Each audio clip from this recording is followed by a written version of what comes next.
තෙරුවන් සරණයි ගෞරවනීය පොඩි හාමුදුරන් වහන්සේ මෑණිවරුනි දුව දරුවනි අද දවසේදීත් අපි සූදානම් වෙනවා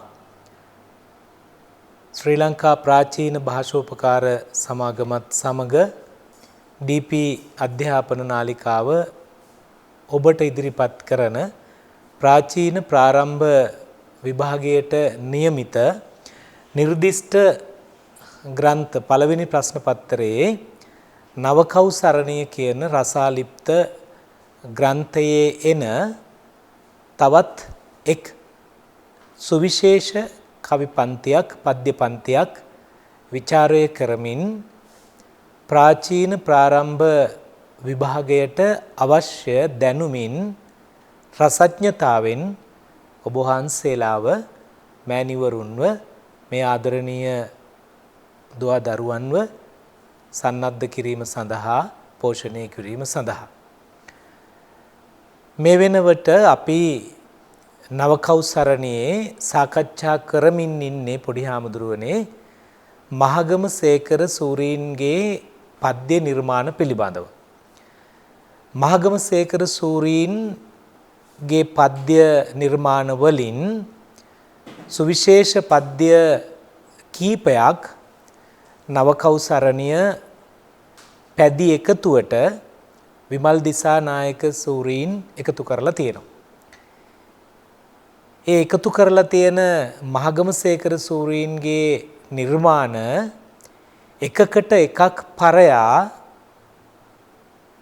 රසභාව පෝෂණය කිරීමෙන් වගේම අපේ බුද්ධිමය පක්ෂයට ආමන්ත්‍රණය කිරීමෙනුත් මේ නිර්මාණ සමුච්චයම හැම එකක්ම ඉතාමත්ම වටිනා නිර්මාණ කීපයක්. මහගම සේකර සූරීන්ගේ නිර්මාණ කරණයෙහි විශිෂ්ට නිර්මාණ වලින් තමයි අපේ විෂය නිර්දේශය පෝෂණය වෙලා තියෙන්නේ.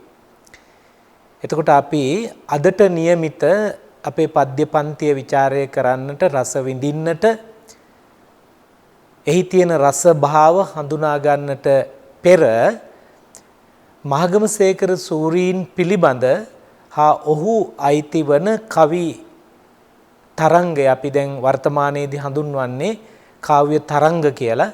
ඔහු අයත් වන මේ කවි කුලකය එහෙම නැත්නම් කාව්‍ය තරංගය කොයි වගේ එකක්ද කියලා අපි සාකච්ඡා කරලා අදට ඔබ වහන්සේලාත් එක්ක සාකච්ඡා කරන පද්‍ය නිර්මාණය රස විඳීම සඳහා යොමු වෙමු.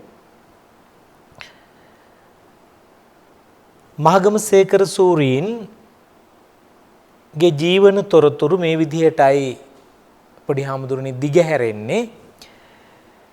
මහගම සේකර සූරීන් උපත ලබන්නේ ගම්පහ දිස්ත්‍රික්කයේ සියනෑ කෝරළයට අයත් රදාවාන මහවත්තේ කියන ප්‍රදේශයේදී 1929 අප්‍රේල් 7 වනදා හැටියට තමයි එතුමන්ගේ ජන්ම දිනය සටහන් වෙන්නේ. එතුමන්ගේ පියතුමන් මහගමගේ ජෝන් අප්පුහාමි මහත්මයා මෞතුමිය රණවකාරච්චිගේ රොසලින් නෝනා මැතිණිය. එතුමන්ගේ මූලික අධ්‍යාපනය පොඩි හාමුදුරනේ ගම්පහ රදාවාන පාසලෙන් සම්පූර්ණ වෙනවා. වර්තමානයේදී ගම්පහ රදාවාන හන්දියේ තුම්මං හන්දියේ තියෙන මේ පාසල මහගම සේකර කිවිඳුගේ නමින් නම් කරලා තියෙනවා. ඉන්පස්සේ ළඟම නගරයේ වෙච්ච කිරිඳිවැල රජයේ මිශ්‍ර පාසලට යන මහගම සේකර සූරීන් උසස් අධ්‍යාපනය ලබනවා කොළඹ ලලිත කලායතනයේදී.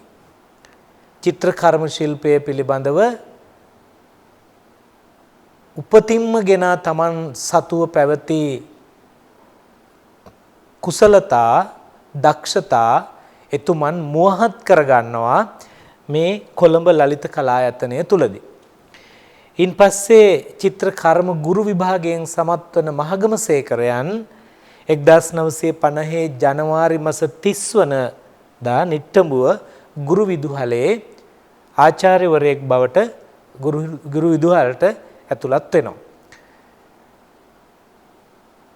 මහගමසේකර සූරීන්ගේ පවුල් පරිසරයත් එක්ක රදාවාන ග්‍රාමයේ එතුමන්ට හෙළ කලාව පිළිබඳ ගොක්කොල කලාව පිළිබඳව එහෙම නැත්නම් අපේ සාම්ප්‍රදායික නර්තන කලාවන් පිළිබඳව බලි තොවිල් ආදී සම්ප්‍රදායන් පිළිබඳව ගැමියෙක් නිසා ඒ ගම් ප්‍රදේශය තුලදී ඔහුට මේ විෂයන් පිළිබඳව හොඳ අවබෝධයක් තිබුණා.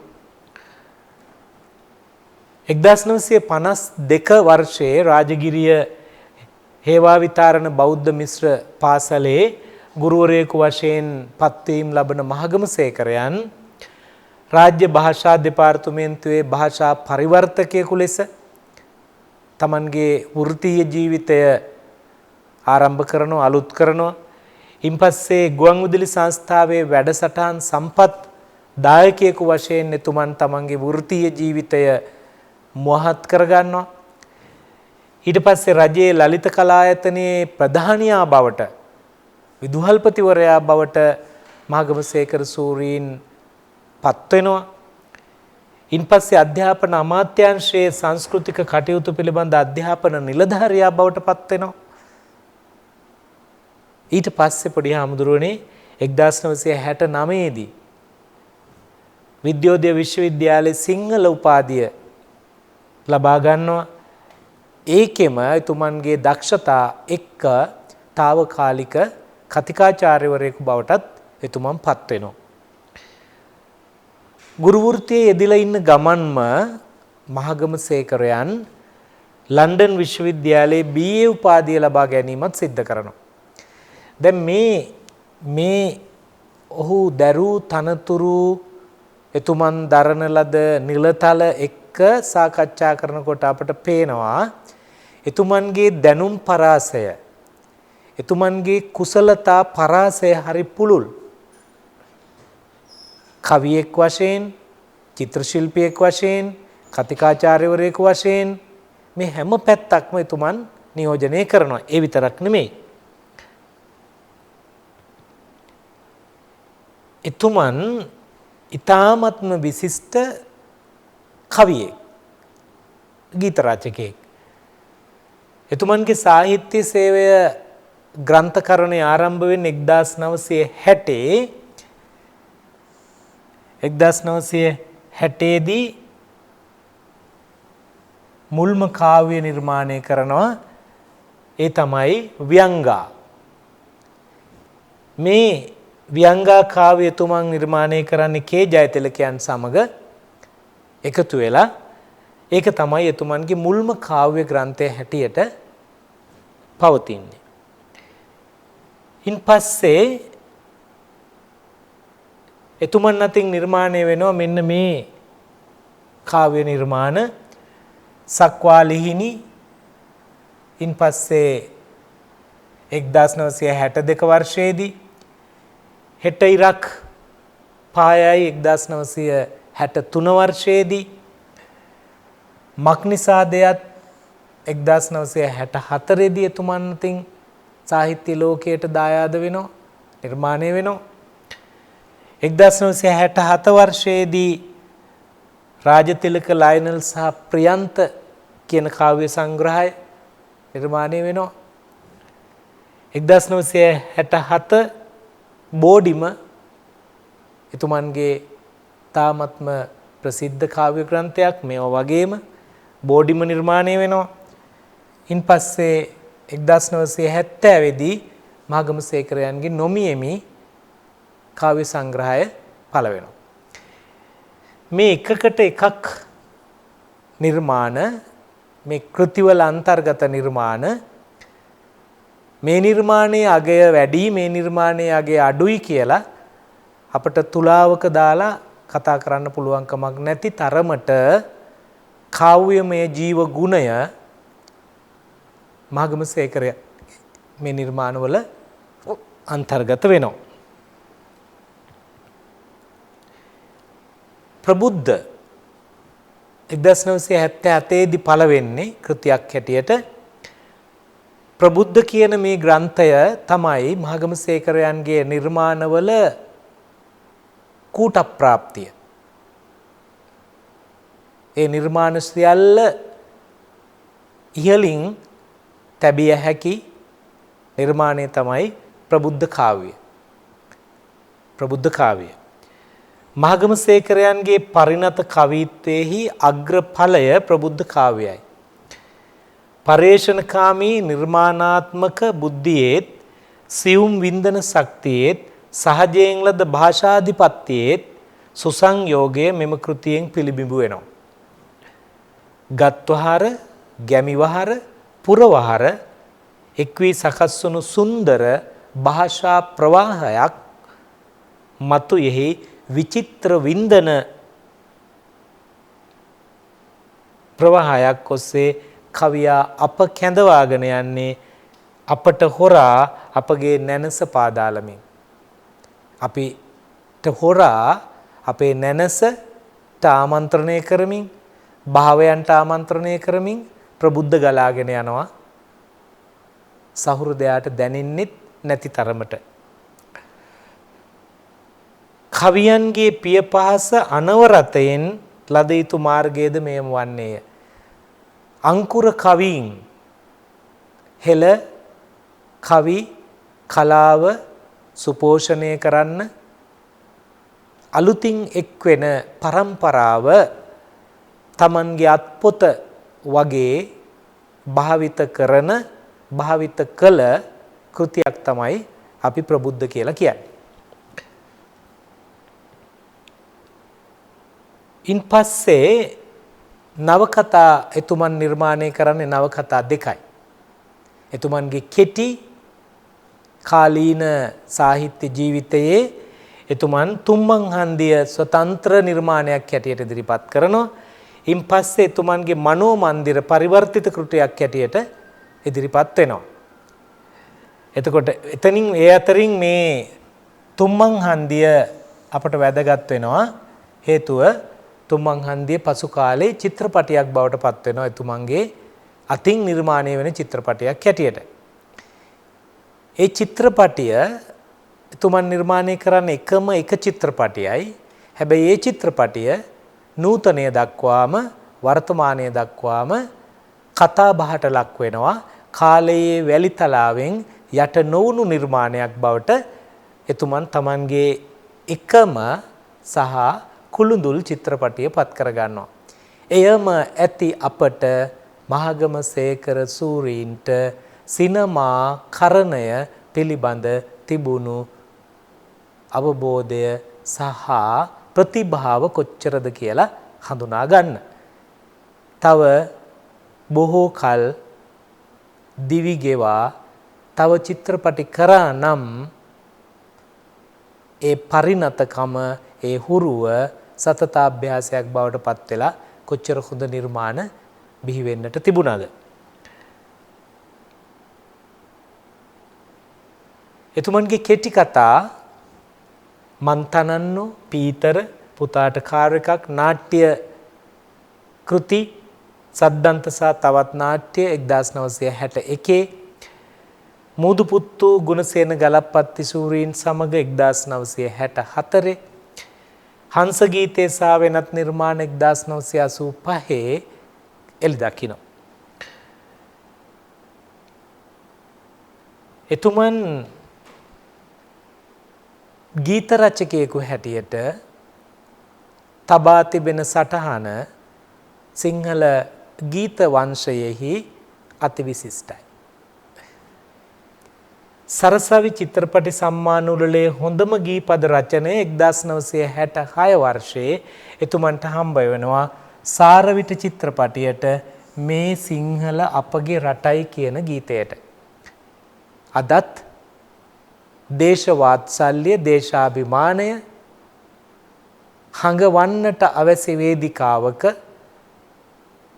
මේ ගීතය අපට අත්විඳින්න පුළුවන්.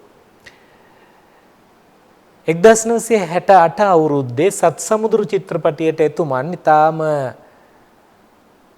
ලස්සන පදවැලක් නිර්මාණය කරනවා සිනිඳු සුදුමුදු තලාවේ. මේ ගීතය හොඳම ගීය බවට සරසවි සම්මානවලදී සම්මාන ලබනවා. 1970 දී බිනරමලී චිත්‍රපටයට එතුමන් රචනා කරන රටකින් රටකට පාර හොයාගෙන ගීතය එයත් සරසවි සම්මානයට පාත්‍ර වෙනවා. මේ එතුමන් සම්මාන ලැබූ ගරු බුහුමන් ලැබූ 14ක් විතරයි. නූතන යේ කෙතරම් ගායක ගායිකාවන් තනු නිර්මාණයන් සමග එළියට ඇවිත් තිබුණත් දොරට වැඩ තිබුණත් තවමත් එතුමන්ගේ ගීත පද රචනය කළ නිර්මාණයන් එකසේ ජනප්‍රියත්වයෙන් යුක්තව පවතිනවා. රස භාව පුරවමින් තව සියවස් ගණනාවක් යනතෙක් ඒ නිර්මාණ පවතිනවා.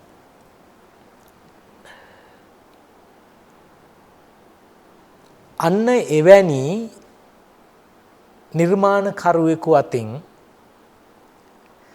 නිර්මාණය වූ ඊටාම සොඳුරු භාවපූර්ණ සහ බුද්ධියට අමතන නිර්මාණයක් තමයි අද දවසේ අපි සාකච්ඡා කරන්නට තෝරාගෙන තියෙන්නේ.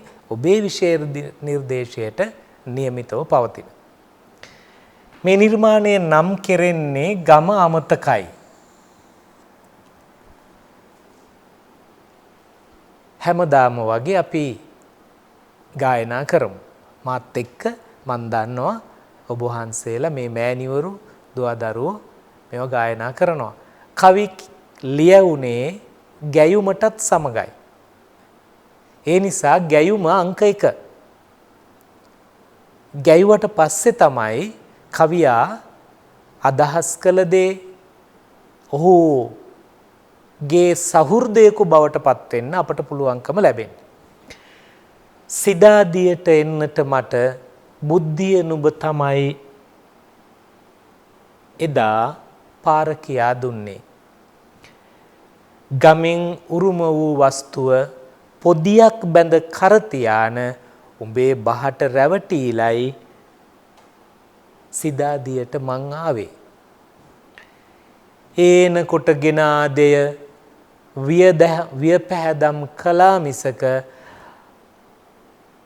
මෙහිදී අලුතින් ඉපයූ කිසිම දෙයක් නැත්තේ. හිස බර කළ පුහු නම්බුව විතරයි මට ඇත්තේ. සිතාදියෙන් ආපසු මගේ ගමට යන්න ආසයි මට. ඒත් ගමට යන්නට දැන් පාර මතක නැත්තේ.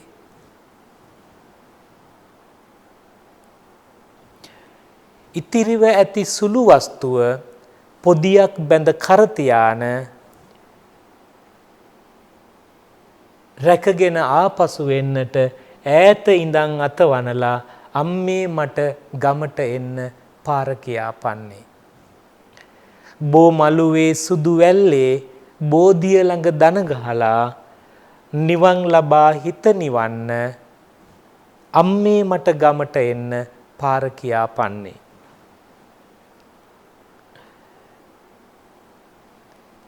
මැණික් ගඟෙන් දිය නාලා ඇඟපත ගිනියම් දුරලා කිලිකුණු සෝදා හැරලා අම්මේ මට ගමට එන්න පාර කියා පන්නේ. වල් බිහිවී ගිය හේනේ වල් පැල උදුරා දමලා පැලයිනිවට තර කරලා අලුතෙන් බිජුවට ඉහලා රන්නස්වනු නෙලා ගන්න ඈත ඉඳන් අතවනලා අම්මේ මට ගමට එන්න පාර කියා පන්නේ.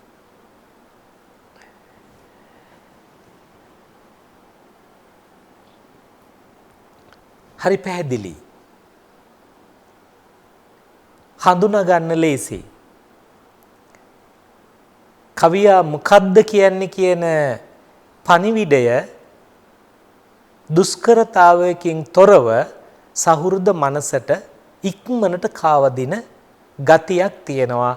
හරියට ජන කවියක් ගැයුවා වාගේ, ජන කවියක් ඇහුණා වාගේ. ජන කවියෙක් දැක්කා වාගේ. කාව්‍ය නිර්මාණයක මුලින්ම අපි බලනවා පොඩි හාමුදුරුවනේ කාව්‍ය නිර්මාණයේ පරමාර්ථය.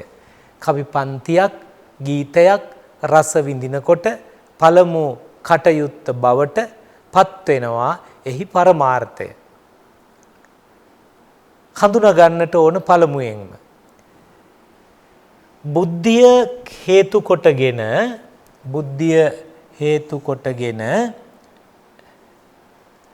ආධ්‍යාත්මික සෞන්දර්ය විනාශ වූ ආකාරය කලාත්මක පරිකල්පනයකට ගොනු කර ගැනීම තමයි පරමාර්ථය. මේක හොඳට තේරුම් ගන්න ඕන. බුද්ධිය මූලික කරගෙන ආධ්‍යාත්මික සෞන්දර්යය විනාශ වෙලා ගිය හැටි. දැන් මේ වචන වලින් මේ කවි පන්තිය ලියලා නැහැ. මාගමසේකර සූරීන්. මේ අපි පාවිච්චි කරන බුද්ධිය, ආධ්‍යාත්මික සෞන්දර්යය, කලාත්මක පරිකල්පනය, රූපණය මේ වචන පාවිච්චි කරන්නේ නැහැ. ඔහුගේ අරමුණ උනේ විද්‍යා තාක්ෂණ දැනුමින් දියුණු වෙච්ච අපි ගෙවපු සෞන්දර්යාත්මක ජීවිතය නැති කරලා බුද්ධියට වහල් වෙලා අපි ඒ වහල්කම හින්දා අපේ සෞන්දර්යමය භෞතික පරිසරයෙන් අපි ඈතට ආවා. එතකොට මේ පණිවිඩය කියන්න මේ කාව්‍ය නිර්මාණයේ පරමාර්ථය අපට කියන්න කවියා මෙන්න මේ අත්දැකීම අපි ඒකට කියනවා වස්තු විෂය කියලා. වස්තු විෂය කියලා අපි කියනවා. මොකද්ද වස්තු විෂය? ගමෙන් නගරයට පැමිණි තරුණයෙකු එන්නේ අර බුද්ධිය හින්දා. ඒ කියන්නේ අවබෝධය. තාක්ෂණය, විද්‍යාව, සංවර්ධනය ආදී දැනුම හින්දා එම සංස්කෘතියට අනුගත වීමට නොහැකිව, ඒ කියන්නේ නාගරික සංස්කෘතියට අනුගත වෙන්න බැරිව, ඒට ආගන්තුකයෙක්ව ආපහු ග්‍රාමීය සංස්කෘතියටම යොමු වීමට දරන උත්සාහය තමයි ඔහු අත්දැකීමක් බවට පත් කරගන්නේ. දැන් හොඳට තේරුම් ගන්න පොඩි හාමුදුරුවෝ, මෑණිවරු, අපේ දුවල පුතාලා නිර්මාණයක මෙන්න මේ විශ්ලේෂණය කරගන්න ඕන. අපි ගත්තු ගමම්ම නිර්මාණය ගැන ලියාගෙන යනවා. ඔහේ හිතට දැනෙන දේවල් එහෙම කරන්නේ නැහැ. අපි ඉස්සරලා නිර්මාණය විශ්ලේෂණය කරගන්නවා. මොකද්ද කවියා කියන්න හදන්නේ?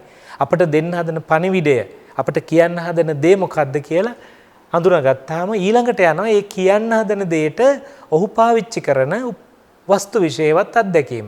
අත්දැකීම තමයි අපට කවි පන්තියේ මතු පිටින් මෙහෙම ගලාගෙන යන්නේ. කවි පන්තියේ මතු පිටින් මේ විදිහට අපට දකින්න ලැබෙන්නේ මෙන්න මේ සිද්ධිය.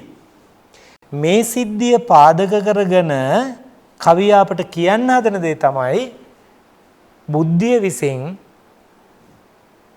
මූලික කරගෙන අපි ආධ්‍යාත්මික සෞන්දර්යය විනාශ කරගෙන අතරමං වීම කියන එක තමයි ඔහු අපට කියන්න හදන්නේ. එතකොට මෙන්න මේ පරමාර්ථයයි මෙන්න මේ අත්දැකීම කොහොමද විකාශනය කරන්නේ? ඉදිරියට අරන් යන්නේ. කොහොමද ඔහු මේක පරිකල්පනය කරන්නේ? ඒ පරිකල්පනයේදී ඔහු භාවිත කරන උපක්‍රම මොනවද? කාව්‍ය උපක්‍රම මොනවද? භාෂා උපක්‍රම මොනවද? ඒවා අපේ භාවයන්ට අමතනවද? කොච්චර දුරට අපේ බුද්ධිමය සංවාදයකට තුඩු දෙන අයුරින් ප්‍රතිනිර්මාණය කරගන්නවද කියන එක තමයි අපි ඊළඟට සාකච්ඡා කරන්නේ. කවියා තමන්ගේ නිර්මාණය ආරම්භ කරන්නේ මෙහෙම. සිතාදියට එන්නට මට බුද්ධිය උඹ තමයි එදා පාර කියා දුන්නේ. දැන් කවියා කතකයා ආමන්ත්‍රණය කරනවා බුද්ධිය උඹ තමයි එදා. උත්තම පුරුෂ දෘෂ්ටි කෝණයෙන් අපි මේක නිර්මාණය වෙලා තියෙන්නේ. උත්තම පුරුෂ දෘෂ්ටි කෝණයෙන් උත්තම පුරුෂ දෘෂ්ටි කෝණයෙන් බුද්ධිය උඹ තමයි එදා තරවටුවක් වාගේ උඹ තමයි එදා පාර කියා දුන්නේ. අපි ගම්වල හිටියේ හරි සරලව. මේ කතකයා ගමේ ජීවත් වුණේ సౌందර්ය ආධ්‍යාත්මික సౌందර්ය භෞතික సౌందර්ය විඳිමින් ඔහුට තිබුණේ නෑ ලොකු ප්‍රාර්ථනාවන්. කෘෂි අර්ථ ක්‍රමය පදනම් කරගත් ජීවන රටාවේ ඔහු හරි අපූර්ව වින්දනයක් ලැබුවා. හැබැයි අපි දන්නවා දෙවන ලෝක යුද්ධයෙන් පස්සේ ඇතිවෙච්ච මේ ආර්ථික සංස්කෘතික ආදී සියලු වෙනස්කම් හමුවේ නාගරීකරණය වෙන එක අපේ ආසියාතික රටවල් වලත් එහෙම නැත්නම් අපේ රටෙත් සිද්ධ වුණා. එතකොට ක්‍රමක්‍රමයෙන් නාගරීකරණය වෙනකොට නාගරීකරණය පිළිබඳ දැනුම එහි ඇති අලුත් සංස්කෘතිය පිළිබඳ දැනුම ගම්වල හිටපු තරුණ තරුණියන්ට ලැබෙන්න පටන් ගන්නවා. ඒකාකාරී ජීවන රටාවක් යයි සිතා ඔවුන් ඒ රටාවෙන් මිදෙන්නට බුද්ධිය විසින් මෙහෙවනවා නගරයට යන්නට.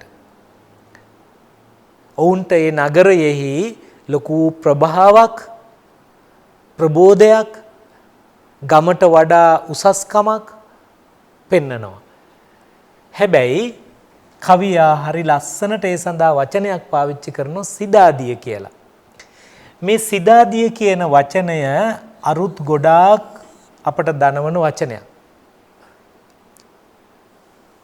සිදාදිය ගැමි විවහාරය ඒ තුල පවතිනවා නගරයේ පවතින සියලුම දේවල්. නාගරික සංස්කෘතිය නාගරික මිනිසුන්ගේ ආර්ථිකය මේ සියල්ලම සිදාදිය තුල අන්තර්ගත කරන්නට කවිය සමත් වෙනවා.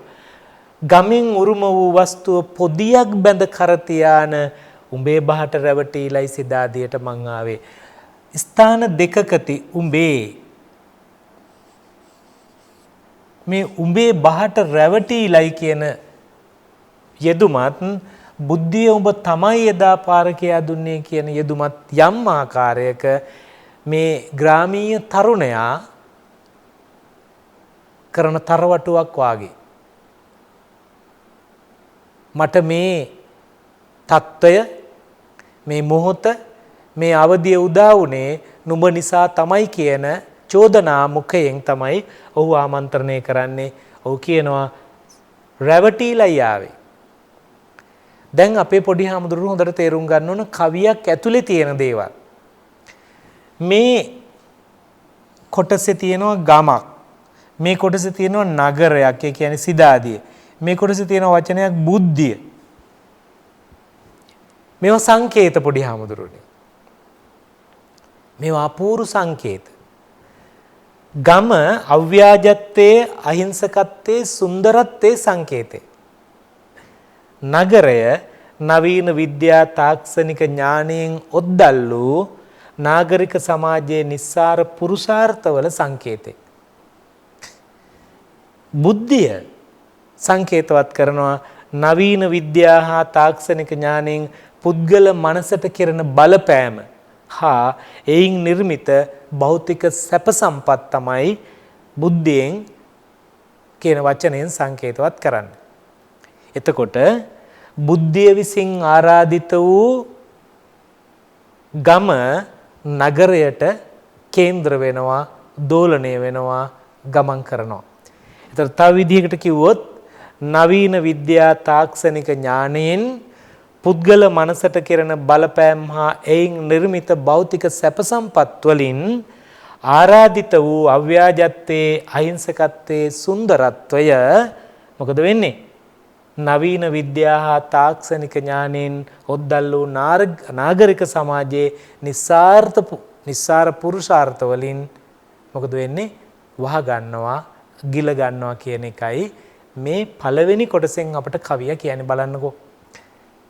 කවිය සංක්ෂිප්තයේ සංක්ෂිප්තයක් නම් මහගමසේකර සූරීන් හරි අපූර්වට මේ පේලි 6න් අපිට පොතක් ලියන්න පුළුවන් දේවල් කියලා දෙනවා. ඉන් පස්සේ ඔහු තමන්ගේ නිර්මාණය විකසනය කරන ඉස්සරහට අරන් යනවා. සිද්ධාදියට එන්නට මට බුද්ධිය උඹ තමයි එදා පාර කියා දුන්නේ.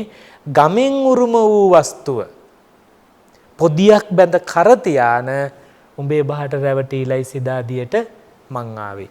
උඹේ බහට රැවටිලයි. ගමෙන් උරුම වූ වස්තුව මොකක්ද? ගමෙන් උරුම වූ වස්තුව තමයි ගැමි ජීවිතයට ආවේනික වූ සරලකම,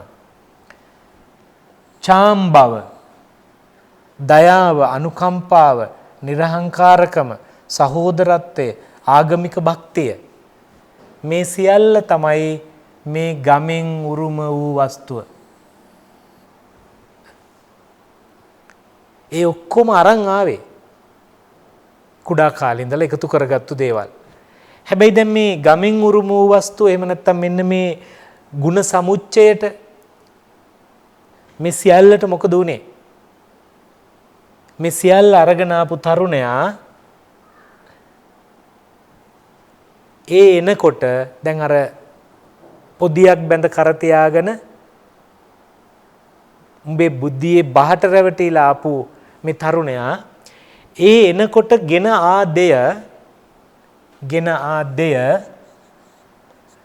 විය පැහැදම් කළා මිසක මෙහිදී අලුතින් ඉපයූ කිසිම දෙයක් නැත්තේ. දැන් ගමින් ගෙන ආපු දයාව හොදාගෙන ගියා. ගමින් ගෙන ආපු කරුණාව අය මතු නොවන තැනට පත් වුණා. ආත්මාර්ථය පැත්තකට දාලා පරාර්ථකාමීව ජීවත් වෙච්ච ගුණය නාගරික ජීවිතයේදී ටික ටික අඩු වෙන්න පටන් ගත්තා.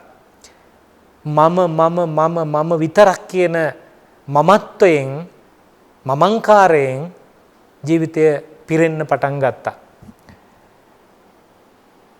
ඉස බර කළ පුහු නම්බුව විතරයි මට ඇත්තේ. මෙහි ඇවිල්ලා මට අලුතින් උපයා ගන්න දෙයක් හම්බුනේ නැහැ. ගෙනාපු මුදල් ටික ගුණ ටික වියදම් වෙන එකම මෙහෙන් මට හම්බ කරන්න දෙයක් තිබ්බේ නැහැ. මේ කතා කරන්නේ මූල්‍ය අගය පිළිබඳ නෙමෙයි. ඔහු මේදී හම්බ කරගත්තා මාසික වැටුප වේතනය ලැබුවා. හැබැයි ඔහු කතා කරන්නේ මේ ආධ්‍යාත්මය පිළිබඳව. මේ හිත පෝෂණය වෙන්න, හිත නගා සිටවන්න කිසිම දෙයක් හම්බුනේ නැති වගේ තමයි කවියා අපට ප්‍රකාශ කරන්නේ. හරි ලස්සන යෙදුම් ටිකක් මෙතන තියෙනවා. ඒ එනකොට ගෙන ආදේ විය පැහැදම් කළා මිසක ඔහු සංකේතවලට හරවනවා. ඒ ගෙනාපු දේවල් මොකක් හැටියටද? විය පැහැදම් කරන මිල මුදලක් හැටියට. විය පැහැදම් කරන මිල මුදලක් හැටියට. මෙහිදී අලුතින් ඉපයූ කිසිම දෙයක් නැත්තේ ඉස බර කළ පුහු නම්බුව විතරයි මට ඇත්තේ. ජීවිතයට වටිනා හරධර්ම පද්ධතියකින් සාරධර්ම පද්ධතියකින් පෝෂණය වෙලා නාගරික ජීවිතයේ වෘත්තිකයෙකු හැටියට රැකියාවක් කරන්නෙකු හැටියට ඵලපැදියම් වෙච්ච තරුණයා කියනවා ඉස බර කළ පුහු නම්බුව විතරයි මට ඇත්තේ. නගරේ වැඩ කරන්නේ, කොළඹ වැඩ කරන්නේ, නුවර වැඩ කරන්නේ කියන නම්බුව විතරයි නාගරික ජීවිතයේ හරසුන් කෘත්‍රිම ජීවන පැවැත්මේ ආටෝපය නිසා ඇතිවෙන ආඩම්බරය. ආටෝපය නගරෙට සේන්දු වෙන ග්‍රාමීය පරම්පරාවට සිද්ධ වෙනවා නාගරිකත්වයේ පුහු ඔටුන්න පැළඳ ගන්න. කටු ඔටුන්න පැළඳ ගන්න. කවියා කියනවා ඒක ඉස බර කළ පුහු නම්බුවක්. ඉස බර කළ පුහු නම්බුවක්. පුහු නම්බුවක්. නම්බුව ආඩම්බරය. හැබැයි ඒක පුහු. එකෙන් ඉස බර වෙනවා විතරයි. ඇතිවෙච්ච යහපතක් නැහැ. එතකොට එහෙම කියන කවියා දැන් මොකද වෙන්නේ? දැන් නාගරික ජීවිතයේ පශ්චාත්තාපයට පත් වෙනවා.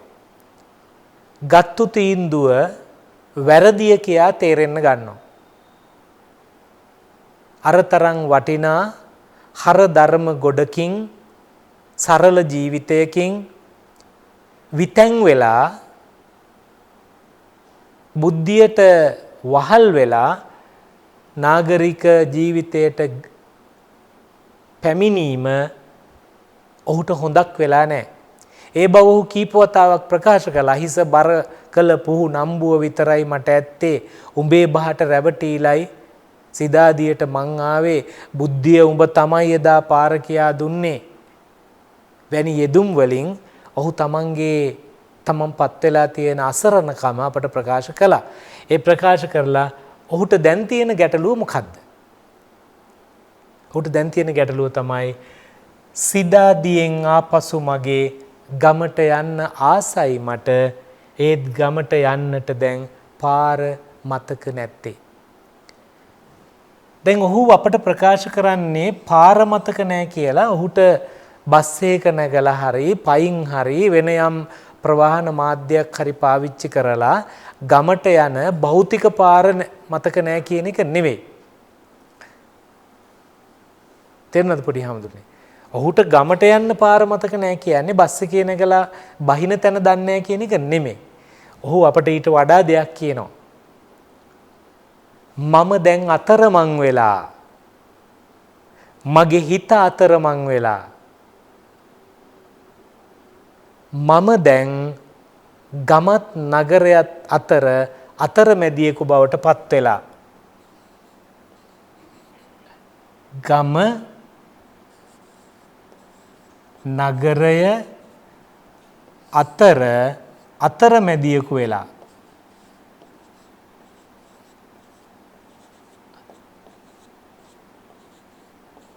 අතරමැදියෙකු බවට පත් වෙලා. ඒ අතරමැද ජීවිතේ මෙහාටත් නැහැ මෙහාටත් නැහැ. ඔහු දැන් අතරමං වෙලා. යන එන මං සොයාගත නොහැකි මම්මුලාවුවකු බවට පත් වෙලා කියන එක තමයි මේ පාර මතක නැත්තේ කියන එදුමේ. මේ හරි සරලයි. දොලකින් ඇලකින් ගඟුලකින් ගලන්නා වාගේ පද ගැලපිච්ච තැන්. සිදාදියෙන් ආපසු මගේ ගමට යන්න ආසයි මට. ඒත් ගමට යන්නට දැන් පාර මතක නැත්තේ. නිසඳස කියලා කියන්නෙම ඉංග්‍රීසියෙන් ෆ්‍රී වර්ස් කියලා කියන්නේ නිදහස්. සඳස් නෑ කියන එක තමයි අපේ වහරට අනුව තීරණය වෙන්නේ. හැබැයි මේක මතක තියාගන්න ඕන ගුණදාස අමරසේකරයන් මහගමසේකරයන් වගේ ජනකවි ආభాසය ලැබූ අපේ කවියෝ තමන්ගේ නිසඳස තුල රිද්මයක් ඇතුළත් කරා. රිද්මයානුකූල පද සංඝටනයක් අනුගමනය කළා මේ කවින්. ඒක හරි අපූර්වට සිදාදියෙන් ආපසු මගේ ගමට යන්න ආසයි මට. ඒත් ගමට යන්නට දැන් පාර මතක නැත්තේ. කිසියම් රිද්මයකට ගැයීමේ හැකියාව තියෙනවා. එය මාගමසේකරයන්ගේ නිර්මාණ තුළ විශේෂයෙන් තියෙනවා. හොඳයි දැන් ඔන්න ගමෙන් නගරයට සේන්දු වෙච්ච අපේ තරුණයා මේ කතකයා තමන් අතරමං වුණ වග තමන් මං මුලා වුණු වග ප්‍රකාශ කරනවා ගමට යන්න පාර මතක නැහැ. දැන් අපිට අසරණ වෙච්ච වෙලාවට කවුද ඊළඟට පිහිටට එන්නේ? කවුද පිහිටට එන්නේ? බලමු. ඉතිරිව ඇති සුළු වස්තුව රැකගෙන ආපසු එන්නට ඈත ඉඳන් අතවනලා අම්මේ මට ගමට එන්න පාර කියාපන්නේ. ඔන්න අපේ ජීවිතවල අසරණ වුණාම අපට ඉන්නේ කවුද? අම්මේ. අම්මා. දැන් ආපහු මේ අම්මා කියන වචනයෙන් මේ කතකයාලව ආමන්ත්‍රණය කිරීමම පොඩි හාමුදුරුවනේ මේ කතකයාගේ යටිහිත තුල තැම්පත් වෙලා තියෙන ගම පිළිබඳ ආශාව, ඇල්ම, ආදරය දොනිත කරන යෙදුමක්. මට දැනෙන්නේ එහෙම. මං හිතන්නේ ඔබ වහන්සේලාටත් එහෙම තමයි. ඉතිරිව ඇති සුළු වස්තුව. මොකද්ද මේ සුළු වස්තුව? අර මම කීවේ ගමෙන් ගෙන ආපු දයාව, අනුකම්පාව, කරුණාව, පරාර්ථකාමීත්වය, කණ්ඩායම් හැඟීම මේ සියල්ල දැන් මෙහි නැති වුණා. හැබැයි තව චුට්ටක් ඉතුරු වෙලා තියෙනවා. සුළු වස්තුව පොඩ්ඩක් ඉතුරු වෙලා තියෙනවා. ඒ ඉතුරු වෙලා තියෙන වග තමයි පේන්නේ අම්මේ කියන ආමන්ත්‍රණය තුල. රැකගෙන මේ ටිකත් ගියොත් ගැලවිලා හදවතින් මගේ මම නිකම්ම නිකමෙක් බවට පත් වෙනවා. ඒ හින්දා මගේ අම්මේ මට ජාන වලින් ලැබිච්ච, ආරයෙන් ලැබිච්ච, පරිසරයෙන් ලැබිච්ච ඒ මහඟු ගැමි සංස්කෘතිය, ශිෂ්ටාචාරය, සભ્યත්වයේ නැමැති ධනයේ ඉතුරු වෙච්ච ටික රැකගෙන එන්න අම්මේ මට ගමට එන්න පාර කියාපන්නේ. මේ කියාපන්නේ කියන යෙදුම අම්මට කරන ගෞරවනීය ආමන්ත්‍රණයක්. කියාපන්නේ. එතකොට දැන් ඔන්න හරි ලස්සන ගැමියෙක්. ගැමි තරුණයෙක් අසරණ වෙච්ච වෙලාවේ ඔහු මොකද්ද කරන්නේ? ආයාචනයක් කරනවා. මේක තියෙන ලස්සනට ආයාචනයක ස්වරූපයක්. අපි ඒකට කියන්නේ ආයාචනයක්. ආයාචනයක් කරනවා. ආයාචනයක රිද්මය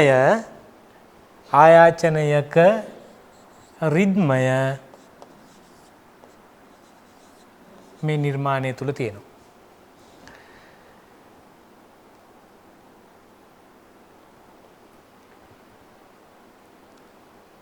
වල් බිහිවි ගිය හේනේ වල් පැල උදුරා දමලා.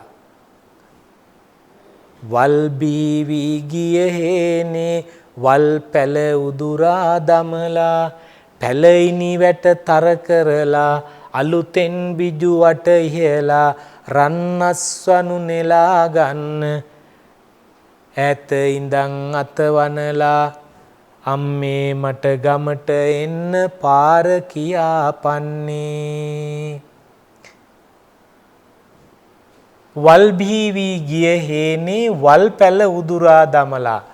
දැන් ගමට ගිහිල්ලා ආය යෙදෙන්න ඕන කෘෂි කර්මාන්තේ. කවියා මතු පිටින් කියනවා මට ආපහු ගිහිල්ලා කෘෂිකාර්මික අර්ථ ක්‍රමයට හුරු වෙන්න ඕන. ඒව තමයි මේ තියෙන්නේ. දැන් මේ හැම එකක්ම සංකේතයක්. පොඩි හාමුදුරුවෝ මේවා මතු කරලා පෙන්වන්න ඕන. නිකාම ලියන්නේ නැතුව. වල් බිහිවි ගිය හේන කවියගේ හදවත. එතකොට වල් මොනවද? වල් කියලා කියන්නේ නගරයෙන් ඔහුට ලැබිච්ච දේවල්. වල් බිහිවි ගිය හේන. හැබැයි වල් බිහි වුණාට හේනේ වල් ටික උදුරලා දැම්මට පස්සේ අපට හේන ප්‍රයෝජනයකට ගන්න පුළුවන්. වල් පැල නාගරික හරයන්, නාගරික දේවල්. පැලයිනි වැට. පැලයිනි වැට කියන්නේ පන්සිල්. හේනක පැලයිනි වැට කියලා කියන්නේ සතා සිව්පාවාගෙන් ආරක්ෂා කරගන්න, හදාගන්න, කෘත්‍රිමව හදාගන්න භෞතික වස්තුවක්. ඒ වැට නෙමෙයි මේ කියන්නේ. අපේ ගැමියගේ ජීවිතය රැකුනේ පන්සිල් ඉනි වැටත් එක්ක. ඉනිවැට හැදුවට ඉනිවැට බිඳගෙන යන සතා සිව්පාවෝ ඉන්නවා. ඒ වගේ පන්සිල් පද 5 ඉනිවැට වගේ තියාගත්තට ඒවා සමහර වෙලාවල් වලට තියුන් අතින් ගිලිහිච්ච වෙලාවල් තිබුණා. හැබැයි පැල ඉනිවැට පන්සිල් පැල ඉනිවැට හැමදම ගැමියගේ දිවිය ආරක්ෂා කළා. බිජුවට අලුතෙන් බිජුවට කියලා අලුතෙන් බීජ මේ හේනි රෝපණය කරලා දැන් ගමෙන් අරංගිය වස්තුව නැති වෙච්ච කවියා ආපහු කියනවා ඉතිරි වෙලා තියෙනනේ වස්තුවක් ඉතිරි වූ වස්තුව නැති කරගන්න නැතුව එන්නනේ අම්මගෙන් පාරහන්නේ. එතකොට ඔහු කියනවා තාම මගේ හදවත මගේ ජීවිතය ගැමිකමට හුරු වෙන්න මා පරක්කු නැත. මට ආයේ ඇවිත් ගමේ ඇලේ දොලේ ගඟේ පැනලා ඒ සංස්කෘතිය වැළඳ ගන්න මට තාම පුළුවන්. ආයෙත් හේනට කුඹුරට පැලට ගිහින් ගොවිතැන්පත් කරන්න මට පුළුවන්. ආයෙත් ගමට ඇවිත් ගමේ අම්මා අප්පච්චි නැන්ද මාමා බාප්පා පුංචි එක්ක නෑනා එක්ක මස්සිනා එක්ක අර සුහදතා ජීවිතේ ගොඩනගා ගන්න මට පුළුවන්. පුරපෝය හඳ දවසට පන්සල් ගිහින් ආධ්‍යාත්මික වින්දනය ලබන්න මට තාම පුළුවන්.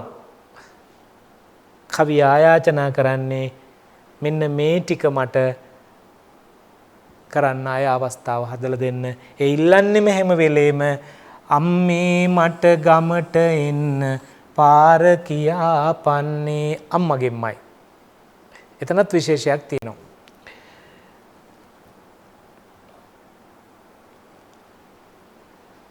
එතකොට මේ නිර්මාණය තුළ අපට දකින්නට ලැබෙන්නේ බුද්ධිය විසින් නගරයට කැඳවන මිනිසුන්ගේ ශෝකාන්තය. බුද්ධිය විසින් නගරයට කැඳවන මිනිසුන්ගේ ශෝකාන්තය තමයි මේ තියෙන ශෝකාන්තය තමයි අපට ඇහෙන්නේ. දවසක් පැල නැති හේනේ අකාල මහ වැහි වැස්සා කියලා නූතනයේ රම්බණ්ඩා සෙනවිරත්න සූරීන් රචනා කළ මව්ගුණ ගීතය ගුණදාස කපුගේ සූරීන් ගායන කොටත් අපට මේ වගේම යෙදුම් කීපයක් හම්බෙනවා.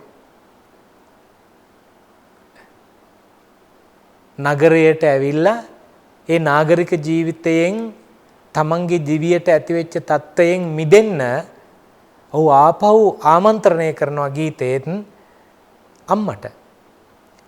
මාගමසේකර සූරීනුත් ඒ වගේමයි අම්මට ආමන්ත්‍රණය කරනවා ඒ ශෝකාන්තයෙන් මිදෙන්න. අත්දැකීමට උචිත භාෂා භාවිතයක් අපට මේ නිර්මාණය තුළ දකින්නට ලැබෙන විශේෂම දේ ඒකයි. මාගමසේකර සූරීන්ගේ අපේ පොඩි හාමුදුරනේ මම දකින විශේෂත්වය තමයි මාගමසේකර සූරීන් අරමුණට හා අත්දැකීමට ප්‍රතිබද්ධ වෙන අත්දැකීමට හා අරමුණට සමගාමී වෙන සමපාත වෙන භාෂා කාව්‍යෝක්ති පරිහරණය කිරීමේ අති දක්ෂේ. ග්‍රාමීය සංස්කෘතිය හා බැඳුණු සංකේත අර්ථාන්විතව පාවිච්චි කරනවා. දැන් මේ අත්දැකීමට උචිත භාවිෂ කිව්වම පාර කියාපන්නේ ගමින් උරුම වූ වස්තුව පොදියක් බැඳ කර තියාන සිදාදිය පැලීනි වැට තර කරලා අලුතෙන් බිජුවට කියලා මේ ඔක්කොම ගැලපෙන වචන. ඊළඟට සංකේත ගොඩක් මම ඔබ වහන්සේලාට කියලා දුන්නා. හදවත සංකේතයක්, සිදාදිය සංකේතයක්, බිජුවට සංකේතයක්, පැලීනි වැට සංකේතයක්. සරල කාව්‍යෝක්ති මගින් ධ්වනිතාර්ථ උද්දීපනය කරනවා. ශබ්දකෝෂ හොයාගෙන යන්නට අවැසි නෑ මාගමසේකර සූරීන්ගේ නිර්මාණ රස විඳින්න. නිර්මාණයේ පුරාම ප්‍රබල සංකේත මගින් අපේක්ෂිත අර්ථය sannivedanaya කරනවා. මේ කොටස අපේක්ෂිත අර්ථය sannivedanaya කරනවා. ඔහු බලාපොරොත්තු වෙච්ච දේ අපට අරගෙන එනවා. රිද්මයානුකූල පද සංයෝජනය භාව ප්‍රකාශනයට සමපාත වෙනවා. මං කිව්වේ රිද්මයානුකූල පද සංයෝජනය අපට රිද්මයට අනුකූලව ගයන්න පුළුවන්. අම්මේ මට ගමට එන්න පාර කියා පන්නේ කියනකොට අසරණ වූ හදවතක් කරන ආයාචනයක රිද්මය මතුවෙනවා. බහුතර පිරිසක් සංගවාගෙන සිටින සත්‍ය වූ යථාර්ථය කාව්‍යමය පරිකල්පනයකට කලාත්මකව හසු කරගන්නවා. ඒ මොකක්ද කියන්නේ? බහුතර පිරිසක් සංගවාගෙන ඉන්න. දැන් ගමෙන් නගරයට එන ඔබයි මමයි අපි හැමෝම කොයි වෙලාවකවත් ගමට ගියාම හිස බර කළ පුනම්බුව විතරයි මට ඇත්තේ. අපි හිස බර කරගත්ත පුනම්බුවෙන් කතා කරන්නේ. නගරේ බලන්න එපා නේ. පාරවල්ද ගෙවල්ද හෝටල්ද මුළු වීදියම එළිය කරලා ආලෝකවත් කරලා නේ වාහන අපි ලොකු ජාරුවකින් මේවා කියනවා සාකච්ඡා කරනවා.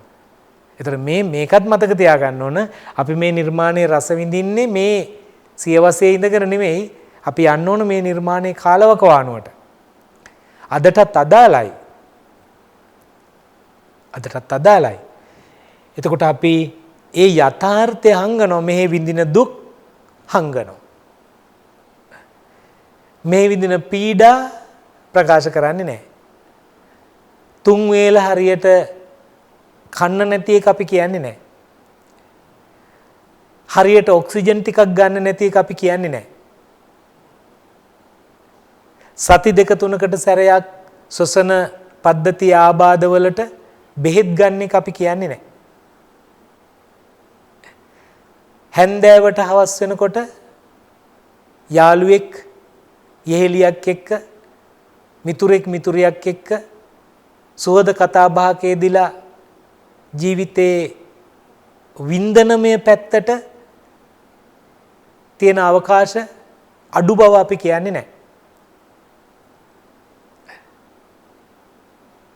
ඒක සත්‍ය වූ යථාර්ථය. හැබැයි ඒක අපි හංගගෙන කටයුතු කරන එක කවියා එළියට දානවා.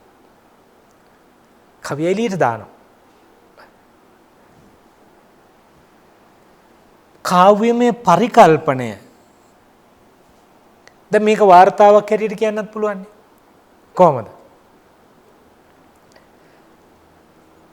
ජීවිතය පිළිබඳ ලැබූ අවබෝධයෙන් ගමේ ගොවිතැනක් බතක් කරගෙන ජීවත් වූ මම නගරයේ රැකියාවක් සොයාගෙන පැමිණියෙමි.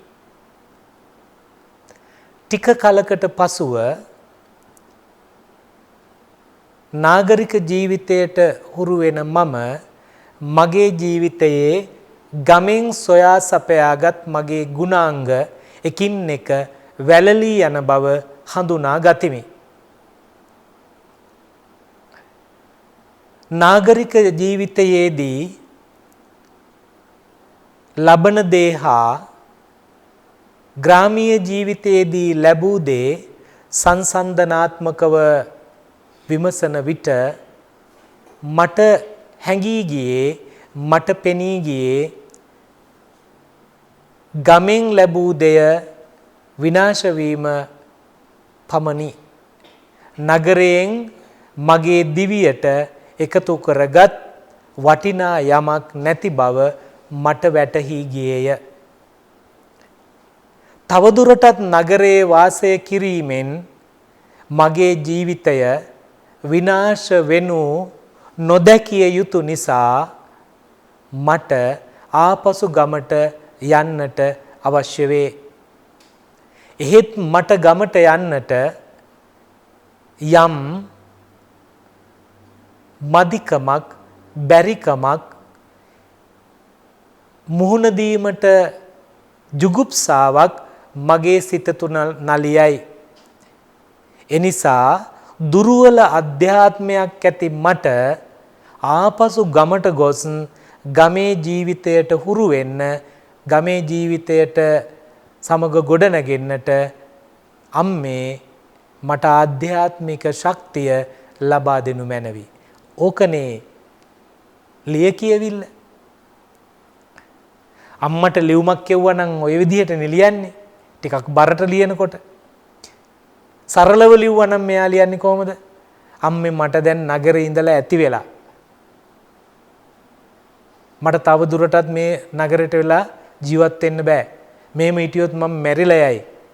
ඒ හින්දා අම්මේ මං ගමට එන්නද කියලා අහන සරල පෝස්ට් කාඩ් එක නෙමේ පරිකල්පනයට ලක් වෙන්නේ.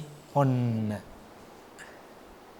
පරිකල්පනය කියන්නේ අර මුල ඉඳන් සිතාදියට එන්නට මට බුද්ධිය උඹ තමයි එදා පාර කියා දුන්නේ කියන පිළිවෙලට. හොඳයි. අභ්‍යාසයක් තියෙනවා කරන්නට. ඔබ වහන්සේලාට ලොකු අභ්‍යාසයක් නෙමෙයි පුංචි අභ්‍යාසයක්. නිර්මාණයේ රිද්මානුකූලව කීප වතාවක් ගායනා කරන්න. රිද්මයානුකූලව ගායනා කරන්න. කවියාගේ පරමාර්ථය කෙටියෙන් ලියන්න ඔබ වහන්සේලාගේ වචන වලින්. ඉතින් එතකොට ඔබ වහන්සේලාගේ වචන මගේ වචන වෙන්න ඕනේ නැහැ. මගේ වචනම ඕනේ නැහැ. ඔබ වහන්සේලාගේ වාක්කෝෂයට අනුව සකස් කර ගන්න පුළුවන්. ඒ සඳහා පාදක කරගත්ත අත්දැකීම විස්තර කරන්න. මොකක්ද අත්දැකීම? තරුණයෙක් දැන් ලියන්න පුළුවන් ලස්සනට. ගමේ විසූ තරුණයෙක් ගමේ ඉඳලා කලකිරලා නගරයට යාම ওই විදිහට ගමට නගරයට ගොස් වූ නාගරික ජීවිතය පිළිබඳ කතා කරන ආකාරය විදිහට වෙනස් කරන්න පුළුවන්. නිර්මාණයේ ඇතුළත් සංකේතාත්මක ප්‍රකාශන සහ ඉන් ගම්‍ය වන අර්ථ වගුවක් සකස් කරන්න මං චූටි වගුවක් සකස් කරලා පෙන්නවා. එතකොට ඒක කරන්නේ මෙහෙමයි කොහොමද? සංකේත කියලා මෙහෙම ලියනවා අපි. ඊට පස්සේ සංකේත වලින් අර්ථවත් වන දේ. මෙතන අපි ගන්නවා සංකේත. මෙතන දන්නවා අර්ථවත් වන දේ. අර්ථය. මේ විදිහට ලස්සන වගුවක් හදාගන්න පුළුවන්. ගමින් නගරයට සංක්‍රමණය වූවකුගේ කලකිරීම ධනිත කිරීමට කවියා සමත් වී ඇති ආකාරය. අර මම මතු කරලා පෙන්වුවේ කලකිරීම මතු වෙන තැන්. උඹ තමයි පාර කියලා දුන්නේ. උඹේ බහට රැවටිලා ආවේ. ඉතිරිව ඇති වස්තුව රැකගෙන ආපසු එන්නට මට පාර කියාපන් අම්මේ. ආයෙත් ගමට එන්න දැන් පාර මතක නැහැ. මට නම් පෙනෙන්නේ මේ නිර්මාණය පුරාම ඒ සංක්‍රමණය වීමේ කලකිරීම සහ ආයාචනාත්මක දෝංකාරය මුළු නිර්මාණය පුරාම තියෙනවා. ආයාචනයේ දෝංකාරය මේ වචන පාවිච්චි කරන්න. ආයාචනයේ දෝංකාරය.